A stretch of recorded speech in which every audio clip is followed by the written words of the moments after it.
This is preparation. Step 1. This is step 2. Cleaning, washing thoroughly. So what I like to do after I've seasoned the chicken, I like to come over and check my vegetables. I like to do everything fresh. So they're still kind of steaming, but I'm getting ready to put the chicken in just a few more seconds. You have to be very sanitary when you're cooking. I constantly wash my hands. Constantly. And then, you have to have your season. I got season over there. I just came from the grocery store.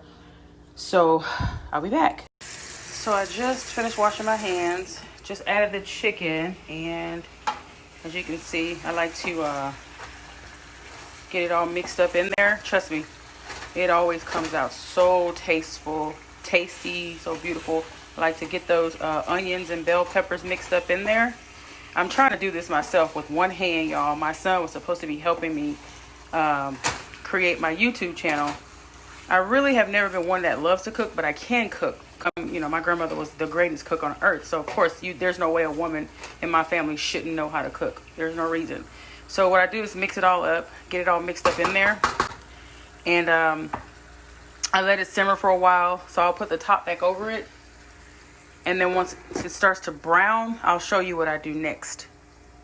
And y'all, what I like to do as I'm cooking, I like to clean as I go. Because you see, I cannot stand dishes. I like to get everything squared away. But what I usually do when I'm going to get ready to, I always rinse everything multiple times. It's a habit that I have. I'm not saying you have to do it that way. But when it comes to cooking, I don't feel like you can be too clean because this is something that we're going to be putting in our mouths and feeding other people. So what I do is, and sometimes I use bottled water, but if I'm going to be boiling something or I know that it's going to get cooked, the germs will always be boiled away. That's just how I feel. So what I do is, you see how it's browning? It's coming. You got to turn the fire down too when you know you're going to be stepping away because you don't want it to burn. You want it to slow cook. You don't ever want to rush food. You don't ever cook when you're hungry because you're going to rush the food and it's never going to come out right. So I cook when I'm not hungry. And as I was saying, y'all, okay, so I've increased the temperature, so because I'm standing right here. Anytime I step away, I always turn it back down. But because, you can get distracted and forget about your food and then it'll burn. But the vegetables have kind of sauteed themselves. And what I like to do is let it continue to cook and simmer for a while till it turns real brown. I was trying to show y'all underneath here. It's like making its own gravy sauce. Because you can always get gravy from your meats. You just have to really season it well to get a good gravy flavor. And I used garlic powder. I'm a big fan of garlic. Garlic powder, garlic salt, onion powder, cayenne pepper. And then I'm going to add some minced garlic because I love garlic, as I said before. Just to kind of give it that garlicky flavor. But it's going to be a little spicy. Okay, y'all see this? You see how it's browning? You see how I haven't added anything to it. It's making that gravy flavor that I want. And you don't have to use the same ingredients I use. Whatever taste buds you like, or whatever taste buds you have, should I say. Like if you have the taste for garlic flavor, then you know what to do. If you have the taste for spicy, you know what to do. So whatever your taste buds are, I should even add a cilantro because I love cilantro. But whatever your taste buds are, you can just pretty much season it according to your taste buds. And no matter what season you use, it's going to make that gravy. I haven't even added water to it.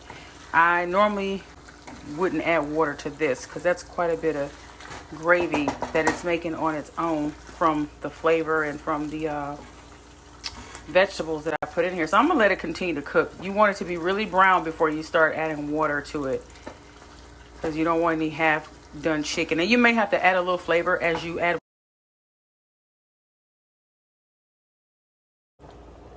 Pretty much, y'all, this is the gravy from the chicken and the flavor.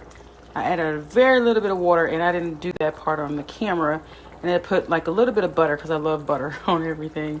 But it's the healthy choice butter, so it's not real cholesterol-y and all that stuff. That's not a word, but you don't have to worry about your cholesterol with it. It's this one actually, this butter right here.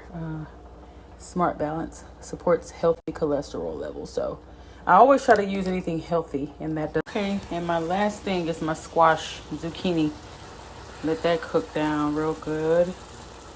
Got some other vegetables in there. Bell peppers, onions, red bell peppers as you can see, green ones. I think it's a few yellow ones in there too. I like vegetables.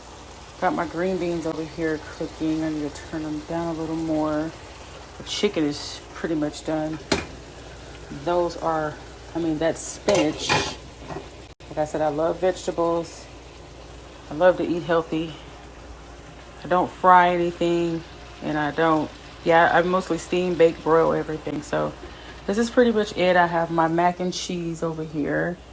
Mac and cheese and my rice down here to keep it warm, so I can start serving my family, guys, and I'll show you the plates once I start fixing them. Thank you for watching. This is the finishing touch from the food that I prepared today. It's like what do you call it? Steamed chicken. Let it make its own gravy. Squash with vegetables, mac and cheese, spinach and green beans. But now that I know how to do this on YouTube, I won't have to upload so many Snapchat videos, and I'll show you guys the preparation from start to finish. Hope you enjoy. And voila, steamed chicken, gravy over rice, mac and cheese, squash, spinach, and green beans.